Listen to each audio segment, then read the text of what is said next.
दोस्तों स्टडी 91 में आप सभी का बहुत बहुत स्वागत है। आइए देखते हैं दोस्तों कि हिंदी के जो मॉक टेस्ट सीरीज में आपको प्रश्न पूछा गया था वहां पर आपने कैसे गड़बड़ी कर दिया, क्या दिक्कत होगी, एक बार उसके बारे में चर्चा कर लेते हैं। ठीक है, तो यहाँ पर दोस्तों आपका यह है मॉक टेस्ट नंबर 4 और देखते हैं कि इस चौथे मॉक टेस्ट में आपसे कहाँ मिस्टेक हुआ, कहाँ गलतियाँ हुई। आइए देखते हैं और सुधार करने का प्रयास करते हैं।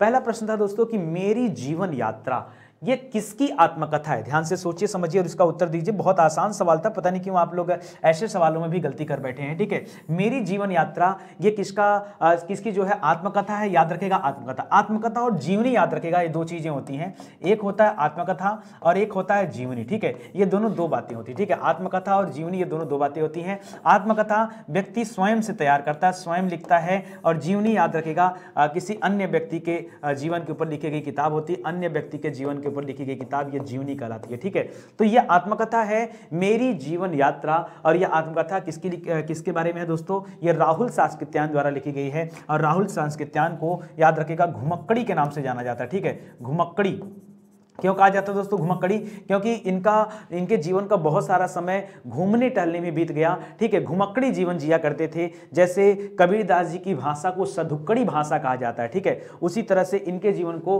घुमक्कड़ी जीवन भी कहा जाता है। ये राहुल सांस्कृत्यायन, इनको दोस्तों महापंडित का दर्जा भी दिया गया था। क्या दर्जा दिया गया था? इनको महापंडित का भी दर्जा दिया गया था। यह भी आप याद रखेगा, ये इन्हीं की आत्मकथा है। ठीक है, चलिए आगे बढ़ते हैं, अगला सवाल देखते हैं। अगला है पूत कपूत तो क्यों धन संचय, पूत सपूत तो क्यों धन संचय। देख रहे हैं दोस्तों, एक ही जैसा यहां पर वाक्य दो बार प्रयोग किया जा रहा है। मैंने आपको पढ़ाया था कि जब किसी वाक्य का प्रोनाउंसिएशन दो बार किया जाए, जैसे मुझको लिख्यों है कहां, मुझको लिख्यों है कहां, मुझको लिख्यों है कहां, कहन सब लगी। तात्पर्य क्या दोस्तों? तात्पर्य है कि जब माधव के पत्र को जो है केशव ने पढ़ना शुरू किया दोस्तों, ठीक है, उद्धव ने पढ़ना शुरू किया, तो सारी गोपियां उनसे पूछने लगी कि भाई माधव ने हमें कहां लिखा है, हमको लिख्यों है कहां, हमको लिख्यों है कहां, हमको लिख्यों है कहां, कहन सब लगी। दोस्तों तो एक ही तरह का वाक्य कई बार रिपीट कर रहा था, और ऐसे में यहां पर लाटा अनुप्रास होता है। क्या होता है? लाटा अनुप्रास होता है। तो याद रखेगा दोस्तों,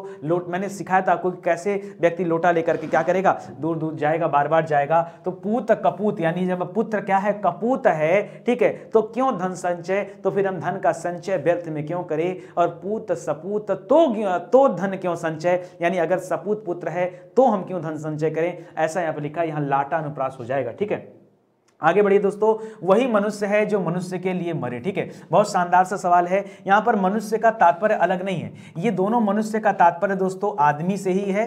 ठीक है, कई बार लोग कंफ्यूज होते हैं कि शायद मनुष्य किसी और को ही कहा गया है। नहीं, ऐसा कुछ नहीं है, ये दोनों मनुष्य का तात्पर्य क्या है, आदमी से है। लेकिन फिर भी यहां पर जो अलंकार है वो अलंकार कौन सा निकल कर आ रहा है दोस्तों, तो आप सभी को दिखेगा कि यहां पर अलंकार आएगा कौन सा, अनुप्रास अलंकार। ठीक है, वही मनुष्य है जो मनुष्य के लिए मरे, क्योंकि एक ही वर्ड की आवृत्ति दोस्तों दो बार आ रही है। ठीक है, वर्ड की आवृत्ति देखिए। अब देखिए अनुप्रास में मैंने आपको सिखाया था कि अनुप्रास अलंकार तब होता है जब एक ही वर्ड की आवृत्ति दो या दो से अधिक बार हो। यहां पर ऐसा नहीं, वही मनुष्य जो मनुष्य के लिए मरे, लेकिन यहां पर याद रखेगा मनुष्य को दो सेगमेंट में यूज किया गया। मनुष्य को दो सेगमेंट में यूज किया गया है। एक सेगमेंट में मनुष्य को कर्ता माना गया है, और दूसरे सेगमेंट में मनुष्य को याद रखेगा यहां पर लिखा है के लिए, और आपको पता है के लिए का इस्तेमाल हमेशा संप्रदाय के लिए किया जाता है, तो दूसरे तरफ मनुष्य को संप्रदाय कारक माना गया। ठीक है, तो ऐसे में दोस्तों ये भी आप याद रखेगा यहां पर जो चीजें आपसे पूछा जा रहा है। ठीक है, तो यहां पर मनुष्य शब्द की आवृत्ति स्पेशली दो बार हुई है दोस्तों, ये आप याद रखेगा। इसीलिए यहां पर क्या आ जाएगा, यहां पर आप अनुप्रास ही करिएगा, यही होगा अभी के लिए सही। ठीक है, चलिए आगे बढ़ते हैं दोस्तों। करा की सूची यहां पर एक बार देखिएगा दोस्तों, हो सकता हो चीजें थोड़ी सी बदलाव हो जाए। ठीक है, एक बार मैं बताना चाहता हूं आपको, यहां अनुप्रास ना करके उससे ज्यादा एक बेहतर आंसर दोस्तों आपको जो है यमक भी दिख सकता है, ये भी याद रखेगा। ठीक है, हालांकि यमक की खासियत होती है कि यमक में अर्थ एकदम अलग अलग होता है, लेकिन सॉरी अर्थ एकदम अलग अलग होता है। देखिए अनुप्रास में वर्ड की आवृत्ति बार बार, ठीक है, वर्ड की आवृत्ति क्या होती है, बार बार होती है। ठीक है, तो ये होता है। यमक में एक ही शब्द के अलग अलग अर्थ होते हैं, एक शब्द के क्या होते हैं, अलग अलग अर्थ होते हैं, अलग अलग अर्थ होते हैं, जबकि श्लेष में चिपका हुआ अर्थ रहता है। ठीक है, तो यहां पर बहुत ज्यादा सही आप कर लीजिए तीसरा वाला ऑप्शन। ठीक है, देखिए मैं भी यहां पर रीड कर रहा हूं, चीजें देख रहा हूं, समझने का प्रयास कर रहा हूं कि कभी इस तरह से कंट्रोवर्सी वाले प्रश्न अगर आपसे परीक्षा परीक्षा में पूछ लिया जाए तो आपके मन में क्या विचार आना चाहिए। श्लेष अलंकार में आप कर सकते हो चिपका हुआ अर्थ निकलता है, और यहां पर मनुष्य कर्ता और मनुष्य संप्रदान के लिए ये चिपके हुए अर्थ में प्रयोग किया जा रहा दोस्तों। तो ऐसे में आप 3 नंबर कर लीजिए, वो ज्यादा सही है। यहां पर देखिए आपसे सवाल पूछा गया रस से संबंधित, ठीक है, कौन सा रस होगा यहां पर आपको बताना है। लिख रहा अद्भुत, अद्भुत में कौन सा होता है दोस्तों, अस्थाई भाव। अद्भुत का क्या होता है, विस्मय होता है। वीर रस का अस्थाई भाव क्या होता है, उत्साह होता है। रौद्र का क्रोध होता है, और करुण का शोक होता है, ठीक है। तो ये आपका हो गया, करुण का क्या हो जाएगा दोस्तों, ये आपका शोक हो जाएगा। एक बार आप मैच करा लीजिए, पहले 3 हो जाएगा, फिर 4 हो जाएगा, फिर 1 हो जाएगा, फिर 2 हो जाएगा। तो 3 4 1 2 मैच करा लीजिए, 3 4 1 2 यानी ऑप्शन नंबर 3 यहाँ पे क्या हो जाएगा, आपका सही उत्तर हो जाएगा, ठीक है। बहुत ध्यान से पढ़िए, समझिए और इसका जवाब दीजिए, ये आपका सही उत्तर हो जाएगा। आगे देखिए, एक बार फिर से यहाँ पर रस दे रहा है। श्रृंगार रस का क्या होता है दोस्तों, श्रृंगार रस का आपका रति होता है, ठीक है। अद्भुत का विस्मय होता है, शांत का निर्वेद होता है, और वीर रस का उत्साह होता है। तो यहाँ पर क्या हो जाएगा, यहाँ 4 होगा, अद्भुत 3 हो जाएगा, निर्वेद 2 हो जाएगा, और वीर रस का 1 हो जाएगा। तो 4 3 2 1 कर लीजिए दोस्तों, 4 3 2 1। तात्पर्य है कि ऑप्शन नंबर 3 यहाँ पर क्या हो जाएगा, आपका सही उत्तर हो जाएगा। ये सब कुछ आपको पढ़ाया गया है, और इसी तरह के प्रश्न आपसे आपकी परीक्षा में पूछे जाएंगे, ठीक है। आइए आगे बढ़ते हैं दोस्तों। यहाँ पर देखिए छंद से सवाल पूछा है, करण निम्नलिखित में से कौन सा वर्णिक छंद है, ये आपको बताना है। वर्णिक छंद कौन सा है, लिख रहा छप्पय है, सोठा है, उपेंद्र वज्रा है, या फिर रोला है। कौन सा वर्णिक छंद है, ठीक है। याद रखें दोस्तों, यहां पर आपने पढ़ा होगा छंद जो होते हैं दोस्तों, ये 3 प्रकार के होते हैं। छंद कितने प्रकार के होते हैं, तो छंद को हम लोग पढ़े हैं 3 प्रकार में। एक होता है मात्रिक छंद, क्या होता है, मात्रिक छंद। दूसरा होता है दोस्तों वर्णिक छंद, वर्णिक छंद। और तीसरा होता है मुक्त छंद, ठीक है। यहां आपसे पूछ रहा दोस्तों कौन सा वर्णिक छंद है, तो याद रखिएगा उपेंद्र वज्रा जो दोस्तों, ये आपका वर्णिक छंद का उदाहरण है, ठीक है। इसी तरह से कई सारे नाम आते हैं, जैसे उपेंद्र वज्रा दिया है, ठीक है, उपेंद्र वज्रा दिया है। ऐसे एक आता है दोस्तों इंद्र वज्रा, ठीक है, इंद्र वज्रा, ठीक है। तो इसमें भी उपेंद्र वज्रा, इंद्र वज्रा बहुत आसान है, मैं आपको याद कराने का प्रयास भी कर रहा हूं। ध्यान से देखिए, समझिए और इसका उत्तर देखिए, ठीक है। इसके अलावा आपने नाम सुना होगा हरिगीतिका का, नाम सुना है कि नहीं, नहीं सुना है तो सुन लीजिए, ठीक है। हरिगीतिका, हरिगीतिका में भी दोस्तों कौन सा ये है छंद है, तो याद रखिएगा यहाँ पर भी वर्णिक छंद होगा। और एक और आप अलग से याद रखिएगा सवैया, ठीक है, सवैया। ये चारों आपके लिए मोस्ट इंपॉर्टेंट है, इसको आप ध्यान दीजिएगा, इसको वर्णिक छंद के अंतर्गत रखा जाता है। बाकी ये सब जो पढ़ रहे हैं दोस्तों, सोठा रोला, ये सब किस में आते हैं, सब मात्रिक छंद के अंतर्गत आएंगे। फिलहाल तो यहाँ पर उपेंद्र वज्रा, ये क्या हो जाएगा, सही उत्तर हो जाएगा, ठीक है। इसको याद रखिएगा, ठीक है। और इसके अलावा दोस्तों वर्णिक छंद, ये वर्णिक छंद कहलाते हैं। वर्णिक छंद के अगर आपसे परीक्षा में टाइप पूछ दे तो इसके टाइप आप अलग बताइएगा, ठीक है। टाइप नहीं है, ये उसके अंतर्गत आने वाले सवाल है, ठीक है। अगर आपसे दोस्तों टाइप पूछ दे तो टाइप में केवल 3 ही टाइप होते हैं। एक होता है सम वर्णिक छंद, दूसरा होता है अर्धसम, अर्धसम वर्णिक छंद, और तीसरा होता है विषम वर्णिक छंद, ठीक है। ये अगर टाइप पूछ दे दोस्तों तब आप ये बताइएगा, अगर उदाहरण इसका पूछे तब आप जो है 1 2 3 4 वाला बताइएगा। इसको आप ध्यान रखने का प्रयास कीजिए, ठीक है। चलिए आगे बढ़ते हैं। अगला सवाल देखिए, लिख रहा है निम्नलिखित में से कौन सा वर्णिक छंद है, ठीक है। वर्णिक छंद का उदाहरण दोस्तों कौन सा, ये आपको बताना है। तो आप देख पा रहे हो दोस्तों, यहाँ पर वर्णिक छंद कौन सा निकल कर आएगा, तो याद रखिएगा अभी थोड़ी देर पहले मैंने देखे, पीछे चल के देखिए, यहाँ पर मैंने बताया सवैया, ठीक है। सवैया ये वर्णिक छंद के अंतर्गत आता है, और यहाँ पर आपको दिख रहा है सवैया। सवैया क्या हो जाएगा दोस्तों, ये आपके वर्णिक छंद का उदाहरण हो जाएगा। बाकी दोहा, चौपाई और रोला मत करिएगा। मैंने आपको क्या क्या बताया दोस्तों, मैंने आपको बताया सवैया याद रखेगा, सवैया याद रखेगा। मैंने आपको बताया हरिगीतिका याद रखेगा, हरिगीतिका याद रखेगा। मैंने आपको कहा उपेंद्र वज्रा याद रखेगा, उपेंद्र वज्रा याद रखेगा। मैंने आपको बताया इंद्र वज्रा याद रखेगा, ठीक है। ये सब आपसे आपकी परीक्षा में पूछा जा सकता है। एकदम अच्छे अच्छे सवाल हैं जिन पर आप फोकस नहीं होते हैं। ये आपका वर्णिक छंद का उदाहरण है। किसका उदाहरण है, ये जो ऑप्शंस दिए जा रहे हैं दोस्तों, ये आपके वर्णिक छंद के क्या है, उदाहरण माने जाते हैं, ठीक है। इसके अलावा अगर यहाँ पे जो लिखा हुआ चौपाई है, ठीक है, चौपाई के बारे में बताऊं दोस्तों तो आप सभी को पता होगा, चौपाई ये मात्रिक छंद के अंतर्गत आता है, ठीक है। और अभी थोड़ी देर पहले मैंने बताया कि वर्णिक छंद के 3 टाइप होते हैं, एक सम होता है, एक अर्ध सम होता है, एक विषम होता है। उसी प्रकार से मात्रिक छंद में भी होता है, सम होता है, अर्ध सम होता है और विषम होता है। अगर मैं चौपाई की बात करें दोस्तों तो ये सम के अंतर्गत आता है। चौपाई किसके अंतर्गत आता है, ये काफी बार आपसे आपकी परीक्षा में पूछा जाता है। पेन चेंज कर दे रहा हूं ताकि आपको दिखाई दे मैं लिख क्या रहा हूं, ठीक है। तो सम वर्णिक छंद, सम मात्रिक छंद कहा जाता है चौपाई को, ठीक है। और इसमें मात्राएं कितनी होती हैं, तो याद रखिएगा प्रत्येक चरण में 16 मात्राएं होती है। नहीं भरोसा होगा तो हनुमान चालीसा में जो चौपाई है उसको आप देख लीजिएगा, पढ़ लीजिएगा, ठीक है। दूसरा सबसे इंपॉर्टेंट इंपॉर्टेंट है दोहा, ठीक है। दोहा क्यों इंपॉर्टेंट बता रहा हूं दोस्तों, क्योंकि इससे बहुत ज्यादा प्रश्न पूछे जाते हैं। दोहा को दोस्तों अर्ध कहा जाता है। क्या कहा जाता है? अर्ध सम कहा जाता है, ठीक है। अर्ध सम कहा जाता है, अर्ध सम मात्रिक छंद कहा जाता है, याद रखिएगा। और इसमें क्या होता है, यहाँ पर चौपाई में 16 था, यहाँ पर मात्राएं कितनी हो जाती है दोस्तों? 13 मात्रा होती है। किसमें? दोहा में, ठीक है। 13 मात्रा होता है, 13 और 11 होता है। लाइन से देखेंगे, पहले लाइन में 13 होता है, दूसरे लाइन में 11 मात्रा आ जाती है। इसको याद रखेगा, ठीक है। उसी प्रकार से आप इसको भी याद रखेंगे, ऊपर वाला भी, ठीक है। तो ये चीजें पढ़ते चलिए, ये आपके लिए क्या है? मोस्ट इंपॉर्टेंट है। ऐसे ही छंद से हर एक सेट में आपके लिए अच्छे अच्छे सवाल मैं लेकर आऊंगा। अगर आप इतने सवाल भी देख लेते हैं तो आपकी परीक्षा में कुछ भी बाहर जाने वाला नहीं है। आपको बस ध्यान से पढ़ना है, सीखना है, समझना है, ठीक है। चलिए आगे बढ़ते हैं दोस्तों, अगला सवाल करते हैं, ठीक है। अगला सवाल देखिए, करा अकेला चना भाड़ नहीं फोड़ता। फिर ध्यान से पढ़िए, अकेला चना भाड़ नहीं फोड़ता, इस लोकोक्ति का अर्थ क्या है? ठीक है। करा एक चना किसी का काम का नहीं, ऐसा कुछ नहीं है। एक चना शक्तिहीन होता है, नहीं। अकेला व्यक्ति शक्तिशाली नहीं होता है, एकता में शक्ति होती है। अकेला चना भाड़ नहीं फोड़ता, ये इसका क्या हो जाएगा? सही उत्तर हो जाएगा। ऑप्शन नंबर 3 जिन बच्चों ने चूज किया उनका जवाब सही है, बाकी लोगों का जवाब क्या हो जाएगा? गलत हो जाएगा। करा उस विकल्प का चयन कीजिए जो दिए गए मुहावरे का सही अर्थ है। क्या मुहावरा दोस्तों? करा माथे पर बल पड़ना। माथे पर बल पड़ना, इस मुहावरे का अर्थ क्या है? लिख रहा है सिरदर्द होना, पसंद करना, गुस्सा करना या असंतोष प्रकट करना। याद रखेगा, माथे पर बल पड़ना, इसका तात्पर्य दोस्तों क्या लेके आएंगे? असंतोष प्रकट करना, यानी माथे पर बल पड़ना, ठीक है। अब आप कहेंगे सर यहां पर जो लिखा है सिरदर्द होना, इसको क्या कहेंगे? ठीक है, तो आप कहते हो ना कि भाई फला व्यक्ति हमारे गले पड़ गया, एकदम सिरदर्द हो गया, ठीक है। तो गले पड़ना को क्या कहा जाता है दोस्तों? गले पड़ना को कहा जाता है सिरदर्द होना, ठीक है। इसके अलावा पसंद करना को कहते हैं आंख में चढ़ना, ठीक है। आंख में चढ़ना, ये सामान मेरे आंख में चढ़ गई है, मैं इसे पाकर रहूंगा, मैं इसे लेकर रहूंगा, ठीक है। और याद रखिएगा, और गुस्सा करना का क्या हो जाता है दोस्तों? आप कहते हैं आंखें लाल पीला करना, ठीक है। आंखें लाल पीला करना, याद रखिएगा, लाल पीला करना, ये क्या होता है? गुस्सा करना, ठीक है। तो ये इसका तात्पर्य निकल कर आता है। बाकी माथे पर दर्द होना, ये कहा जाता है असंतोष प्रकट होना, ये ऑप्शन नंबर डी आप कर लीजिएगा। वैसे बहुत सारे बच्चों ने गलती से ये किया था सिरदर्द होना, ठीक है। अगर आपने किया है सिरदर्द होना, ये आपका गलत उत्तर है, ठीक है। आपको अपने अंदर सुधार लाना है ताकि आप परीक्षा के लिए और ज्यादा मजबूत बन सके और अच्छी आपकी तैयारी हो सके, ठीक है। यही आपको सीखना है, ठीक है।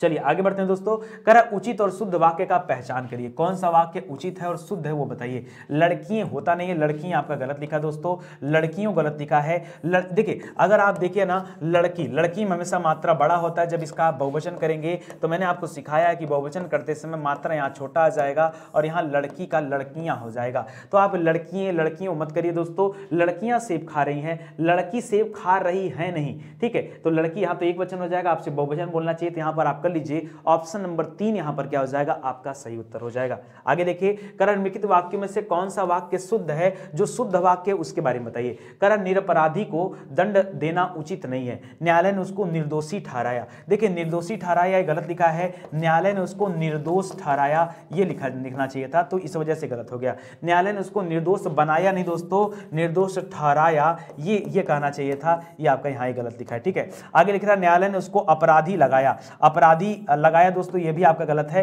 तो अब आपके पास सिर्फ एक ही ऑप्शन बचता है कि निरपराधी को दंड देना उचित नहीं है, यानी जिसने अपराध नहीं किया उसे दंड देना उचित नहीं है। यहां पे आपका ऑप्शन नंबर 1 दोस्तों क्या हो जाएगा? सही हो जाएगा। आगे पढ़िए दोस्तों, आगे लिख रहा ओह बहुत कठिन समय आ गया। इस वाक्य के लिए देखिए, जब कहीं आप ओह आह इस तरह का चीजों का इस्तेमाल करते हैं तो यहां पर विस्मयादि बोधक चिन्हों का इस्तेमाल किया जाता है। इस चिन्ह को क्या बोलते हैं? विस्मयादि बोधक चिन्ह कहा जाता है, ठीक है।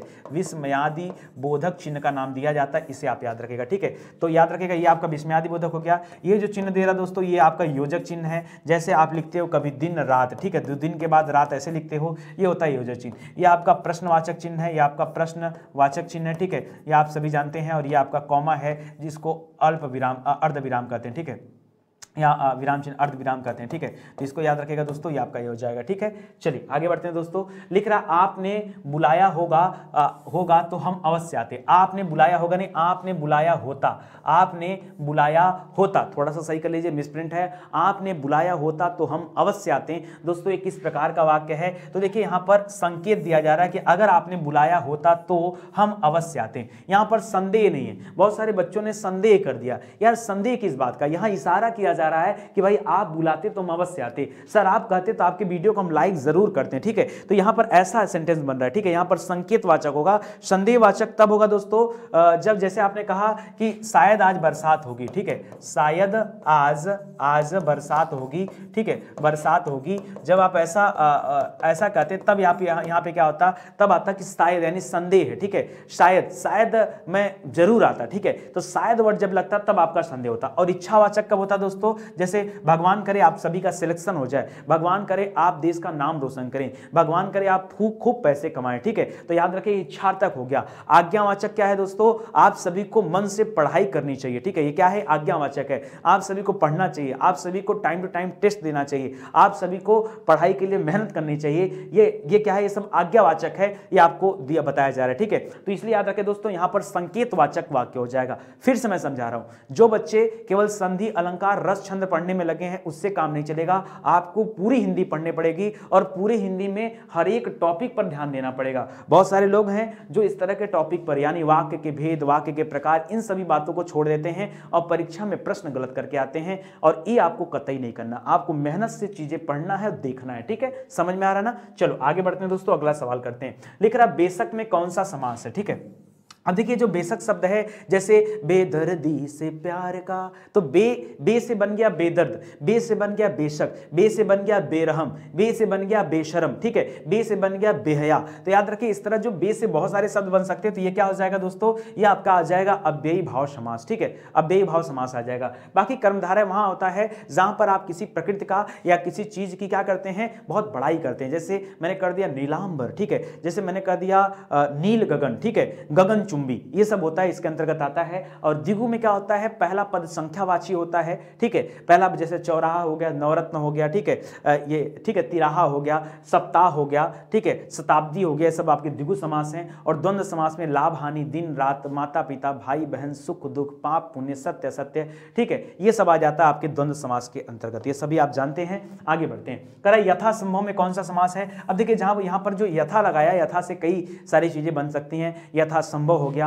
यथा क्रम हो गया, यथोचित हो गया, यथा स्थिति हो गई, ठीक है, यथा संभव हो गया, ठीक है, ये बहुत सारे शब्द यथा से बन सकते हैं। और यहां पर भी क्या हो जाएगा, आपका अव्ययी भाव समास हो जाएगा। कई सारे बच्चे परेशान हो रहे हैं, सर बार बार अव्ययी क्यों पूछेंगे, हर एक समास से प्रश्न आपको पूछा जाएगा, घबराइए मत, आपको पढ़ना है, हमको पढ़ाना है, बस टेस्ट जो दिया जाता उसको आप करिए। क्या आप अपने एग्जामिनर से कभी ये पूछते हैं कि आपने इतना आसान प्रश्न क्यों दे दिया, या आपने इतना कठिन प्रश्न क्यों दे दिया, या आपने एक ही चैप्टर से 5 प्रश्न क्यों दे दिया। वो एग्जामिनर का मूड है, आपको खाली पेपर देना है। जो पेपर आपको दिया जा रहा है आप उसमें अपना बेस्ट करने का प्रयास करिए, इससे ज्यादा आपको दिमाग खर्च करने की जरूरत नहीं है, ठीक है। आइए आगे बढ़ते हैं दोस्तों, अगला सवाल करते हैं, ठीक है। अगला सवाल है न्यायालय का सही संधि विच्छेद क्या है। मुझे लग रहा है रिपीटेड है क्या ये, ठीक है, कल भी ये शायद हम लोगों ने सवाल किया था, चलो कोई बात नहीं। तो न्यायालय का संधि विच्छेद आपसे पूछा है, न्यायालय, तो देखिए ध्यान से यहां पर हो जाएगा दोस्तों न्याय, न्याय धन आलय, न्याय धन आलय बराबर न्यायालय हो जाता है। यहाँ न्याय में अ है, आलय में आ है, और अ और आह मिलकर क्या बना जाते हैं, आ बना जाते हैं। और इसीलिए यहाँ पर क्या आ जाता है, ये आ जाता है दीर्घ स्वर संधि। क्या आ जाता है दोस्तों, दीर्घ स्वर संधि आ जाएगा, इसको आप ध्यान दीजिएगा। तो न्यायालय में न्याय धन आलय, आपका ऑप्शन नंबर 3 सही हो जाएगा, ठीक है। आगे बढ़िए दोस्तों, लिख रहा है श्रद्धानंद का सही संधि विच्छेद क्या है, ठीक है, श्रद्धानंद का सही संधि विच्छेद क्या है ये आप बताना है, ठीक है, श्रद्धानंद, ठीक है। तो श्रद्धानंद का क्या हो जाएगा दोस्तों, सबसे पहले होगा दोस्तों श्रद्धा, क्या होता है श्रद्धा, और फिर होता है दोस्तों आनंद, ठीक है, श्रद्धा धन आनंद बराबर श्रद्धानंद होता है। तो यहां पर याद रखेंगे आ धन आ, और आ मिलकर भी क्या बनाते हैं, आ ही मिलाते हैं, और इसलिए यहां पर भी क्या हो जाएगा, आपका दीर्घ स्वर संधि आएगा। तत्पश्चात आपका उत्तर क्या हो जाएगा, श्रद्धा धन आनंद हो जाएगा, यानी ऑप्शन नंबर 2 हो जाएगा, श्रद्धा धन आनंद, ये आपका सही उत्तर हो जाएगा। ऐसा नहीं कि श्रद्धा धन आनंद करिए, नहीं, श्रद्धा धन आनंद ही करिएगा, दूसरा आपको नहीं करना, ठीक है।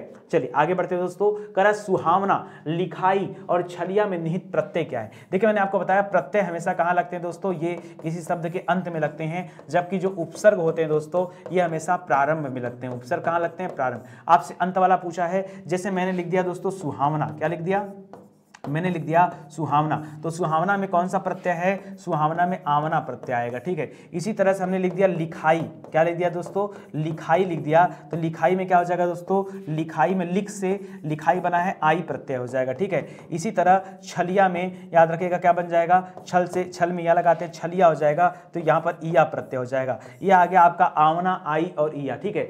आवना आवना नहीं होगा दोस्तों, आवना वना भी नहीं होगा, आवना आई होगा, ई नहीं होगा, आवना आई और ईया, यानी ऑप्शन नंबर 4 यहाँ पर क्या होगा, आपका सही उत्तर हो जाएगा। इसको आप ध्यान दीजिएगा, ठीक है। चलिए आगे बढ़ते हैं, अगला सवाल करा उपसर्ग बताइए, अतीन्द्रिय में कौन सा उपसर्ग है। मैंने आपसे बताया कि उपसर्ग कहाँ लगता है दोस्तों, उपसर्ग हमेशा प्रारंभ में लगता है, उपसर्ग कहाँ लगता है, प्रारंभ में लगता है। और अतीन्द्रिय में अति धन इंद्रिय हो जाएगा, अगर आप यहाँ संधि विच्छेद करेंगे तो अति धन इंद्रिय आ जाएगा दोस्तों, और तब होता है अतीन्द्रिय हो जाता है। तो यहाँ पर छोटा ई और छोटा ई ये दोनों मिल करके बड़ी ई का निर्माण करते हैं। वैसे संधि यहाँ भी क्या हो जाएगा, दीर्घ संधि है, लेकिन आपसे पूछा है कि यहाँ पर उपसर्ग क्या है, तो अति उपसर्ग आएगा, यानी ऑप्शन नंबर 1 यहाँ पर क्या हो जाएगा, आपका सही उत्तर हो जाएगा। और तेजी से करिए, क्योंकि परीक्षा में यहाँ पर भी आपको प्रैक्टिस के दौरान भी तेजी से आपको बातों को समझना है और पढ़ते हुए चलना है। जितना तेजी से यहाँ करेंगे उतना तेजी से आपका दिमाग आपके परीक्षा में भी चलेगा।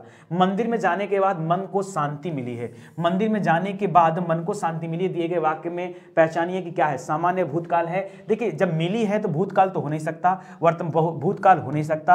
अब देखिए सामान्य वर्तमान काल या पूर्ण वर्तमान काल है, अब ये दो बातें बनती हैं और दोनों में से कुछ भी हो सकता है। अब यहाँ पे आप पहचान करिए, लिखा है मंदिर में जाने के बाद मन को शांति मिली, जब मंदिर में चले गए उसके बाद मन को शांति मिली दोस्तों, तो यहाँ पर क्या है, कंडीशन पूर्ण हो चुका है, तो यहाँ पर आप कर लीजिए पूर्ण वर्तमान काल, ठीक है। पूर्ण वर्तमान काल कि मंदिर में जाने के बाद मन को शांति मिली है, मिल चुकी है शांति अब, तो याद रखिएगा ऐसे में आप इसे पूर्ण वर्तमान काल मान सकते हैं, ठीक है। यहाँ पर क्या हो जाएगा, पूर्ण वर्तमान काल हो सकता है, ठीक है। सामान्य भूतकाल दोस्तों कब होता, मान लीजिए मैंने आपसे कह दिया राम ने खाना खाया होगा, ठीक है, राम ने खाना खाया होगा, ठीक है, राम ने खाना खाया होगा, ठीक है, या खाया होगा मत करिए दोस्तों, राम ने खाना खाया कर लीजिए, होगा मत करिए, ठीक है। राम ने खाना खाया, तो याद रखिएगा खाना खा चुका है, समाप्त हो चुका है, सामान्य भूतकाल हो जाएगा। अपूर्ण भूतकाल दोस्तों कब होता है, जैसे मैं कह दूं राम खाना खा रहा था, राम खाना खा रहा था, तो अब खा ही रहा था, और ये देखिए था की वजह से भूतकाल हो गया, और रहा माने कंटिन्यूटी है, इसलिए इसको अपूर्ण भूतकाल का दर्जा दिया गया था, ठीक है, अपूर्ण भूतकाल ये कहा गया था, ठीक है। और सामान्य वर्तमान काल कब होता है, जैसे राम खाना खाता है, राम खाना खाता है दोस्तों, तब क्या हो जाता, तब आपका हो जाता सामान्य वर्तमान काल, ठीक है। तो ये चीजें आप समझिए, अच्छे से ध्यान दीजिए, तब आपको समझ आएगा और तब आप आगे हमेशा सही उत्तर करेंगे। आगे बढ़िए, करण निम्नलिखित में से कौन सी प्रेरणार्थक क्रिया है, ठीक है। मैंने आपको बताया था कि प्रेरणार्थक, देखिए मैंने आपको बताया था कि दोस्तों एक क्रिया होता है, एक क्रिया होता है, दूसरा प्रेरणार्थक क्रिया होता है, ठीक है। प्रेरणार्थक में भी आपको मैंने बताया था दोस्तों दो तरह के प्रेरणार्थक क्रिया होते हैं, एक प्रथम प्रेरणार्थक क्रिया होता है, एक द्वितीय प्रेरणार्थक क्रिया होता है, ठीक है। अगर मैं यहाँ पे ध्यान से देखूं, ठीक है, प्रेरणार्थक क्रिया, तो देखिए यहाँ पर क्या लिखा है, उठना, ठीक है। अब उठना तो दोस्तों यहाँ पे होगा, उठना से बनता है उठाना, उठाना बनता है, और उठाना से बनता है उठवाना, उठवाना। तो याद रखेगा आपसे प्रेरणार्थक क्रिया पूछा है, तो ये तो प्रेरणार्थक है नहीं, ये तो सामान्य क्रिया है। उड़ना, उड़ना, उड़ना यहाँ होता है दोस्तों, उड़ना से उड़ाना हो जाता है, उड़ाना हो जाता है, और उड़ाना से उड़वाना हो जाता है, तो याद रखेगा ये हो जाता है, यह भी आपका सामान्य क्रिया है, यह आपका प्रेरणार्थक क्रिया नहीं है। दिलाना, तो याद रखेगा देना, देना से याद रखेगा, देना से क्या बनता है, दिलाना बनता है, दिलाना बनता है, और दिलाना से दिलवाना बनता है, क्या बनता है, दिलवाना बनता है, और ये आपका क्या हो जाता है, प्रेरणार्थक क्रिया में आ सकता है, याद रखेगा, ठीक है। और चलना लिख लेता दोस्तों, तो चलना आपका सामान्य क्रिया होती है, चलना से चलाना बनता है, और चलाना से चलवाना बनता है, क्या बनता है, चलवाना बनता है, ठीक है। तो याद रखेगा यह भी आपका सामान्य क्रिया हो जाएगा, तो ये आपका नहीं होगा। आपका सही उत्तर क्या होगा, ऑप्शन नंबर 3 यहाँ पर क्या होगा, आपका सही उत्तर माना जाएगा, ठीक है। चलिए आगे बढ़ते हैं, अगला सवाल करिए। अगला सवाल लिखा है निम्न में से कौन सा शब्द विशेषण है, कौन सा विशेषण है, सिर्फ आपको बताना है। आप सभी को पता है विशेषण कहते किसे हैं, तो जो संज्ञा और सर्वनाम की विशेषता बताता है, जो संज्ञा और सर्वनाम की क्या बताए दोस्तों, विशेषता बताए, विशेषता बताए, विशेषता बताए, वही क्या कहलाता है, वही विशेषण कहलाता है। तो देखिए विशेषता कौन बता रहा है, आगरा, आगरा तो स्थान का नाम है दोस्तों, ये तो आपका क्या हो गया, ये तो आपका संज्ञा हो गया, ठीक है। लिखा है चमकीला, ठीक है, चमकीला क्या हो जाएगा दोस्तों, चमक से चमकीला बना दोस्तों, ये आपका विशेषण हो सकता है। ठीक है, कुछ दोस्तों इसका प्रयोग आप सर्वनाम के तौर पर करते हैं, सर्वनाम के तौर पर। और लिखना दोस्तों क्या है, यह क्रिया है, यह क्रिया है, तो विशेषण इसमें क्या बचा, चमकीला, यही चमक से चमकीला बना है और यही आपका क्या हो जाएगा, विशेषण हो जाएगा। ठीक है, तो याद रखिएगा दोस्तों, यहां पर आपका ऑप्शन नंबर 2 ये क्या हो गया, आपका सही उत्तर बन जाएगा, चमकीला, याद रखिएगा, यहां पर आपका राइट आंसर हो जाएगा। ठीक है, चलिए दोस्तों आगे बढ़ते हैं, अगला सवाल करते हैं। करा हिंदी के अन्य पुरुष के अन्य पुरुष, देखिए एक होता है, मैंने आपको बताया कि पुरुष कितने प्रकार के होते हैं, एक होता है उत्तम पुरुष, ठीक है, दूसरा होता है दोस्तों मध्यम पुरुष, और तीसरा होता है अन्य पुरुष। ठीक है दोस्तों, आप सभी को बताया गया था कि यहाँ पर क्या आ जाता है, मैं और हम आ जाता है। ठीक है, मैं और हम आ जाता है, यहाँ पर तुम आ जाता है, और यहाँ पर वह आ जाता है, यह आ जाता है, और इसी से यह वह ये सब बनते हैं। ठीक है, करा अन्य पुरुष में कौन सा है दोस्तों, तो देखिए यहाँ पर ये सब तो होगा नहीं, यहां पर बनेगा वह। ठीक है, वह क्या होता है दोस्तों, यह निश्चयवाचक सर्वनाम है वह। ठीक है, याद रखिएगा, निश्चयवाचक सर्वनाम का अविकारी रूप है और अन्य पुरुष के अंतर्गत आता है। आपसे हो सकता है उत्तम पुरुष, मध्य पुरुष भी दे दे, पूछ ले, और इससे संबंधित प्रश्न मैं आपको पढ़ा चुका हूं, तो मैं उम्मीद करता हूं कि आपसे अगर परीक्षा में पूछा जाएगा तो आप गलती नहीं करेंगे। लेकिन नाक नहीं कटाना है, बहुत मेहनत से चीजें आपको दी जा रही हैं और पूरी हिंदी को समेट दिया जाएगा आपके इन टेस्ट के दौरान। ठीक है, तो आप अच्छे से पढ़िए, मन लगाकर पढ़िए और सही प्रश्न जान करके उसका जवाब देने का प्रयास कीजिए। ठीक है, करा ठीक समय पर आ जाना, यहां पर क्या लिखा है, कौन सा कारक है, ठीक समय पर आ जाना। ठीक है, आपने पढ़ा होगा अधिकरण कारक के बारे में, जहां में पेपर की बात होती है। ठीक है, तो ठीक समय पर आ जाना दोस्तों, समय पर, ये जो पर है, पर की वजह से यहां पर क्या हो जाएगा, ये अधिकरण हो जाएगा। संप्रदान मैंने बताया के लिए। ठीक है, किसी को दान वान दिया जाता है तो उसके लिए के लिए जब आता है दोस्तों, तब आप संप्रदान में होते हैं। और कर्ता ने कर्म को करण से, ये तो हर बच्चा जानता है, तो यहां आपको बताने की जरूरत नहीं है। ठीक है, कल दोस्तों मैंने 2 दिन तक आपको अपादान पे प्रैक्टिस कराया था। अपादान मैंने बताया था, अपादान का तात्पर्य अलगाव होता है। ठीक है, अलगाव। ठीक है, और यहां से के माध्यम से अलगाव दिखाया जाता है। ठीक है, इसी तरह से मैंने आपको संप्रदान के बारे में भी पढ़ाया। संप्रदान में दोस्तों ये भी बताया कि याद रखिएगा, किसी को चीजें दे दी जाती है संप्रदान के अंदर, ये 2 आपको पढ़ाया। और अब जो आपके क्वेश्चन बनने शुरू हुए हैं ये आपके अधिकरण से। ठीक है, तो चीजें पढ़ते चलिए आगे, अभी बहुत सारे प्रश्न मैं आपको इसमें पढ़ाने वाला हूं। अधिकरण में दोस्तों याद रखिएगा, में भी आता है, पर भी आता है। ठीक है, तो याद रखिएगा, ये यहां पर पूछा है, उसके आधार पर ये चीजें दी गई हैं। ठीक है, आगे बढ़िए दोस्तों, निम्नलिखित शब्दों में से कौन सा सदैव बहुवचन होता है, ये बताना है। जो हमेशा हमेशा बहुवचन के रूप में ही प्रयोग किया जाता है, उसका एक वचन होता ही नहीं है। ऐसे में बहुत सारी चीजों का आप सभी को नाम बताया हूं, जैसे प्राण हो गया, जैसे हस्ताक्षर हो गया। ठीक है, क्या हो गया, हस्ताक्षर हो गया, जैसे आंसू हो गया, जैसे बाल हो गया। दोस्तों ये वो चीजें हैं जो बार बार आपसे आपकी परीक्षा में पूछी जाती हैं। ठीक है, बाल हो गया, जैसे आप केस कर लीजिए, बाल को दोस्तों केस भी कहा जा सकता है। आंसू मैंने बता ही दिया। प्राण हो गया, हस्ताक्षर हो गया, आंसू हो गया, बाल हो गया। और क्या कर सकते हैं दोस्तों, आंसू से आप नेत्र याद कर लीजिएगा। ठीक है, नेत्र से आप दर्शन याद कर लीजिएगा। ठीक है, नेत्र हो गया, दर्शन हो गया, और याद करिए, और कुछ कुछ बन सकते हैं, बताइए, कुछ सोचिए, बताइए क्या होगा। समाचार एक लिख लीजिए, समाचार लिख लीजिए। ठीक है, समाचार लिख लीजिए। दोस्तों ये वे शब्द हैं जो बार बार आपसे आपकी परीक्षा में पूछे जाते हैं। ठीक है, बार बार पूछे जाते हैं, इनको आप याद रखिएगा, एकदम एक एक चीजें रट लीजिए। ठीक है, रट लीजिए। अक्षत लिख लीजिए, अक्षत, अक्षत से दोस्तों भाग्य लिख लीजिए। ठीक है, ये सब भी लिख लीजिए। दोस्तों ये वो शब्द हैं जो बार बार आपसे आपकी परीक्षा में पूछे जाते हैं। केवल गिनती के यही अगर आप 7-8 याद कर लीजिए ना, तो यहीं से क्वेश्चन आपके फंस भी जाएंगे। ठीक है, ये हमेशा बहुवचन में प्रयोग किए जाते हैं, यहां पर ये हो जाएगा। बाकी लड़का का लड़के हो जाएगा, घोड़ी का घोड़ियां हो जाएगा, चिड़िया का चिड़िया हो जाएगा, तो ये आप याद रखेगा। चलिए आगे बढ़ते हैं। कह रहा है इसमें से कौन सा पुल्लिंग है, जो पुल्लिंग है वो आपको बताना। ठीक है, मैंने बताया था पुल्लिंग की पहचान कैसे करेंगे, आप किसी विशेषण शब्द का इस्तेमाल करिए, आपको पुल्लिंग अपने आप पता चल जाएगा। ठीक है, जैसे आप देखिए, मैंने अगर आपसे पूछा दया, ठीक है, तो दया, दया, दया करना या दया करनी हो। ठीक है, जीवों पर दया करना चाहिए कि करनी चाहिए। ठीक है, करनी चाहिए, तो यहां पर ये क्या हो जाएगा दोस्तों, ये आपका स्त्रीलिंग हो जाएगा। ठीक है, प्रार्थना दोस्तों करनी चाहिए कि करना चाहिए, प्रार्थना हमेशा करनी चाहिए। वायु दोस्तों क्या होता है, ये भी आपका स्त्रीलिंग होता है, हवा आपका पुल्लिंग होता है। नेत्र क्या हो जाएगा दोस्तों, नेत्र आपका पुल्लिंग का उदाहरण है, ये आप याद रखिएगा। यहां पर आपका ऑप्शन नंबर 4 जो है ये आपका सही हो जाएगा। ठीक है, बहुत सारे बच्चे कंफ्यूजन में यहां पर वायु किए थे, वायु को पुल्लिंग माने थे, नहीं, हवा चलती है। ठीक है, और वायु भी याद रखिएगा, ये भी आपका पुल्लिंग में अंतरण नहीं आता दोस्तों, ये भी आपका स्त्रीलिंग के अंतर्गत ही रखा जाता है। ठीक है, सभी स्त्रीलिंग है, सिर्फ नेत्र यहां पे जो दे रहा दोस्तों, ये आपका क्या है, पुल्लिंग है। ठीक है, नेत्र, आंखें होता तो बदल जाती बातें। कौन सा शब्द भाववाचक संज्ञा है? देखिए कहां पर भाव दिख रहा है दोस्तों, मिठाई, मीठी, मिठास या मीठा। याद रखें दोस्तों, यहां मिठास क्या है दोस्तों, ये आपका भाववाचक संज्ञा है, आप सभी जानते हैं, ठीक है। मीठा, मिठास बन गया मीठा से, ठीक है। तो ये भाववाचक संज्ञा, भाव दिखाई दे रहा होगा इसमें। आगे बढ़ते हैं, आविर्भाव का समानार्थी क्या है? आविर्भाव का समानार्थी क्या है? जैसे आप एक बात बताइए, आपके परीक्षा में क्या क्या पूछा जाता है, मैं आपको बता दूं।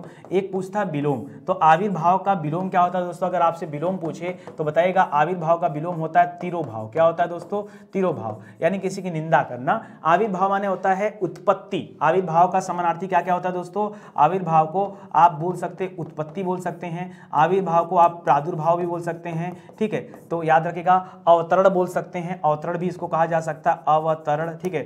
याद रखिएगा गंगा ने पृथ्वी पर अवतरण लिया, ठीक है। और क्या लिखा दोस्तों? संप्रदाय, विश्लेषण, रूपगत। यहाँ पे दोस्तों क्या पूछा है? समानार्थी पूछा है ना, तो समानार्थी खाली अवतरण ही होगा, संप्रदाय नहीं होगा, ठीक है। संप्रदाय नहीं होगा दोस्तों, यहाँ पर विश्लेषण नहीं होगा, रूपगत नहीं होगा। याद रखिएगा इसके मीनिंग में या तो उत्पत्ति होगा, या तो प्रादुर्भाव होगा, या तो अवतरण होगा, ठीक है। या तो एक और शब्द लिख सकते हैं प्रस्फुटन, ठीक है, प्रस्फुटन, ठीक है, ये भी कर सकते हैं। तो देखिएगा आपसे आपकी परीक्षा में एक्चुअली में दिया क्या है और उसी आधार पर आप अपना उत्तर देने का प्रयास कीजिएगा, ठीक है। आगे बढ़िए, करा बाण और तालाब भिन्न भिन्न अर्थ बताने वाले जोड़े बताइए, ठीक है। आइए बताते हैं, सर, सिंधु, कृपाण, उदधि, सर। एक बात याद रखिए दोस्तों, ये एक सर ऐसे लिखा जाता है, एक सर ऐसे लिखा जाता है। तो दोस्तों इस सर का तात्पर्य बाण होता है, क्या होता है? बाण होता है। और इस सर का तात्पर्य सरोवर होता है, क्या होता है? सरोवर। सरोवर को ही क्या कहा जाता है दोस्तों? तालाब कहा जाता है, या जलाशय कहा जाता है, जलाशय कहा जाता है। तो आप इन बातों को भी याद रखिएगा। यहाँ पर आपका क्या हो जाएगा? ऑप्शन नंबर 3 हो जाएगा, ये आपका सही उत्तर हो जाएगा। बाकी के उत्तर क्या दिए हैं? गलत दिए हैं।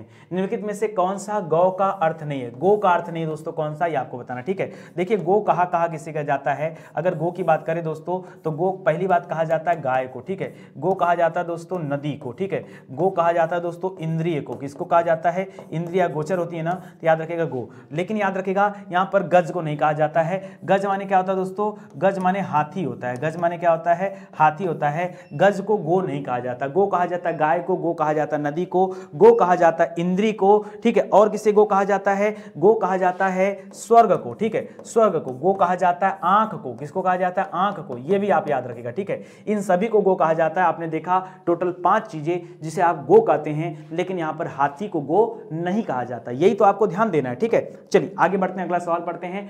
उपकार को याद रखने वाला व्यक्ति क्या कहलाता है? जो उपकार को याद रखता है उसे कृतज्ञ कहा जाता है, ठीक है। जो क्या करता है? उपकार को याद रखता है उसे कृतज्ञ कहा जाता है। जो उपकार को याद नहीं रखता, याद रखिएगा, उपकार को याद नहीं रखता उसे कृतज्ञ कहा जाता है। जो अपने कार्य को अच्छी तरीके से करता है, अच्छे से करता है अपने कार्य को, ठीक है, अच्छे से करता है, उसे क्या कहा जाता है दोस्तों? उसे कर्मठ कहा जाता है, ठीक है। तो याद रखिएगा फिलहाल यहां पर कृतज्ञ क्या हो जाएगा? ये आपका सही उत्तर हो जाएगा, इसको आप ध्यान दीजिएगा। आगे देखिए, सब कुछ जानने वाला, याद रखिए जो सब कुछ जानता है दोस्तों उसे सर्वज्ञ कहा जाता है, ठीक है। सब कुछ जानने वाले को क्या कहा जाता है? सर्वज्ञ कहा जाता है। बहुत कुछ जानने वाले को क्या कहा जाता है? बहुत कुछ जो जानता है उसे बहुज्ञ कहा जाता है। कम जानने वाले को अत्यल्प अल्पज्ञ लिखेगा, अल्पज्ञ कहा जाता है। और कुछ नहीं जानने वाले को, जो कुछ नहीं जानता है उसे क्या कहा जाता है? उसे अज्ञ कहा जाता है, ठीक है। उसे क्या कहते हैं? अज्ञ, जो कुछ नहीं जानता। कभी कभी दोस्तों आपसे आपकी परीक्षा में अज्ञ का विपरीत पूछता है, तो अज्ञ का देखिए तात्पर्य अज्ञानी होता है। अज्ञ का क्या तात्पर्य क्या होता है? अज्ञानी, जो कुछ नहीं जानता। और अज्ञ का जब आप विलोम शब्द बनाते हैं ना, तो अज्ञ का विलोम क्या होता है? विज्ञ होता है। जो सब कुछ जानता है उसे विज्ञ भी कहा जाता है, ठीक है। तो ये सब याद रखिए, परीक्षा में पूछी जाने वाली बातें हैं, इसको अच्छे से पढ़ते चलिए, ध्यानपूर्वक पढ़ते चलिए, यहीं से आपके परीक्षा में प्रश्न बनेंगे, बाहर से नहीं आएगा, ठीक है। निम्नलिखित में से कौन सा शब्द हाथ का पर्यायवाची नहीं है? कौन सा शब्द दोस्तों हाथ का पर्यायवाची नहीं है, ये आपको बताना है, ठीक है। अब देखिए हाथ को क्या कहा जाता है दोस्तों? देखिए आइए मैं आपको बताता हूं। देखिए हाथ के कौन कौन से पर्यायवाची हैं दोस्तों? हाथ को हस्त कहा जाता है, हाथ को पाड़ी कहा जाता है, क्या कहते हैं? पाड़ी कहा जाता है। हाथ को कर भी कहा जाता है, लेकिन हाथी को कटी नहीं कहा जाता। कटी कहा जाता है दोस्तों कमर को, किसे कहा जाता है? है, कटी किसे कहा जाता है, मध्यांग को कहा जाता है, कमर को कहा जाता है कटी, ठीक है। यहाँ पर हाथ को नहीं कहा जाता, ठीक है। तो याद रखिएगा आपका ऑप्शन नंबर 1 हो जाएगा, ठीक है। अच्छे से समझिएगा और अच्छे से पढ़ते चलिएगा। कौन सा शब्द अहि का पर्यायवाची नहीं है, ठीक है। अहि का कौन सा पर्यायवाची नहीं दोस्तों, लिख रहा उरग है, सरसृप है, या फिर पवनास है, या फिर सिंदूर है, ठीक है। देखिए अहि किसका पर्यायवाची होता है दोस्तों, आप सभी जानते होंगे। अहि कहा जाता है किसको, सांप को कहा जाता है, ठीक है। अहि किसको कहा जाता है दोस्तों, सांप को कहा जाता है। और सांप की बात करूं दोस्तों तो देखिए सांप को सर्प कहा जाता है, सांप को अहि कहा जाता है, सांप को उरग कहा जाता है, सांप को पन्नग कहा जाता है, सांप को पवनास कहा जाता है, सांप को सरीसृप के तात्पर्य में भी रख सकते हैं, ठीक है। सरीसृप भी कहा जा सकता है, ठीक है। सांप को भुजंग भी कहा जाता है, ठीक है। ये सभी क्या है, सांप के नाम है। लेकिन यहाँ पर लिखा सिंदूर जो शब्द है दोस्तों, ये सिंदूर सांप को नहीं कहा जाता, ठीक है। याद रखिएगा सिंदूर सांप को नहीं कहा जाता, ठीक है। ये आप याद रखिएगा, ठीक है। तो इसको याद रखिएगा। और भी कई सारे नाम है, जैसे फणीधर कहा जाता है, क्या कहते हैं, एक और नाम याद रखिए, कई बार परीक्षा में पूछता है फणीधर, ठीक है, ठीक है। तो ये सब नाम इसी के हैं, ठीक है। चलिए आगे बढ़ते हैं दोस्तों। निम्नलिखित में से कौन सा विकल्प शब्द उसके विलोम शब्द का सही जोड़ी नहीं है, ठीक है। कौन सा सही जोड़ी नहीं है, लिखा है राग को विराग कहते हैं तो सही है, व्यष्टि को समष्टि कहते हैं सही है, बच्चा को जवान कहते हैं नहीं दोस्तों, बच्चा का विलोम क्या हो जाता है, बूढ़ा होता है, बच्चा का विलोम क्या होता है, बूढ़ा होता है, ठीक है। याद रखिएगा बूढ़ा होता है, ये आपका गलत दे दिया। और उत्तम का विलोम क्या होता है, अधम, ये आपका सही है। और आपसे पूछा था कौन सा नहीं है, तो याद रखिएगा यहाँ पर ऑप्शन नंबर 3 ये आपका गलत जवाब हो जाएगा, यहाँ पर ये उत्तर आपका नहीं होगा, ठीक है। आगे बढ़िए दोस्तों, अगला देखते हैं। करा इनमें से तद्भव है, कौन सा इसमें से तद्भव है दोस्तों, ये बताना है। तद्भव आपको पता है तत्सम तद्भव दो चीजें होती हैं, तत्सम होता है और तद्भव होता है, ठीक है। आइए हम लोग देखते हैं दोस्तों तत्सम और तद्भव के बारे में, ठीक है। अगर मैं बात कर दूं दोस्तों बंदर, तो याद रखिएगा वानर होता है, वानर, वानर तत्सम होता है, और बंदर जो शब्द है दोस्तों ये क्या है, ये आपका तद्भव शब्द है, ठीक है। तो यहाँ पे ऐसे मिल गया, ठीक है। पवन को दोस्तों पवन कहा जाता है, पवन वैसे क्या है, ये आपका तत्सम शब्द है, ठीक है। पवन को पवन कहा जाता है ऐसे, ठीक है, याद रखिएगा। पर्यंक दोस्तों याद रखिएगा, पर्यंक माने क्या होता है, पर्यंक कहा जाता है पलंग को, ठीक है। पलंग को पर्यंक कहा जाता है, पलंग को, ठीक है। तो ये भी याद रखिएगा। यहाँ पर फिलहाल आपका बंदर हो जाएगा, यही आपका तद्भव है। बाकी के जो तीनों शब्द दिए गए आपके तत्सम शब्द दिए गए, ठीक है। आगे बढ़िए, अगला देखिए। निम्नलिखित तत्सम तद्भव शब्दों के युग में कौन सा त्रुटिपूर्ण है, जो अशुद्ध है, जो असत्य है, उसका पहचान करना है, ठीक है। आइए पहचान करते हैं। गोमय को गोबर कहा जाता है, क्षीर को खीर कहा जाता है, पर्यंक को पटरी नहीं दोस्तों, अभी भी मैंने बताया पर्यंक को पलंग कहते हैं, क्या कहते हैं, पर्यंक को पलंग कहते हैं, याद रखिएगा। पर्यंक को क्या कहा जाता है, पलंग कहा जाता है, याद रखिएगा।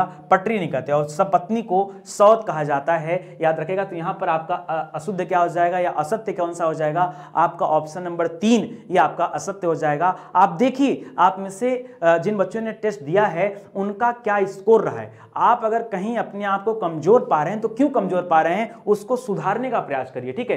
कमजोरी जानने के बाद भी अगर आपने नहीं सुधारा तो कोई मतलब नहीं, कोई मायने नहीं है, ठीक है।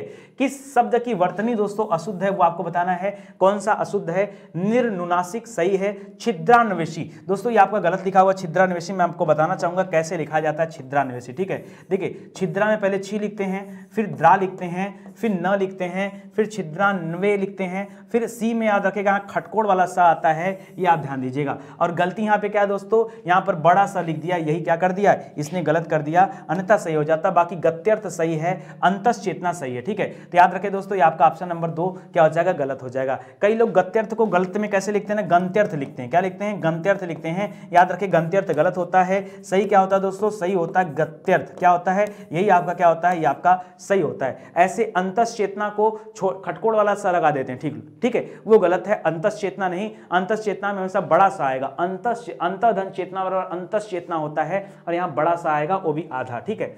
करा निम्न में से ओष्ठ वर्ड कौन कौन सा, ठीक है। ओष्ठ वर्ड याद रखिएगा ऐसे वर्ड आपने पढ़ा दोस्तों, क वर्ग की ध्वनियां आपने क्या पढ़ा होगा दोस्तों, आपने पढ़ा होगा क वर्ग की ध्वनियां।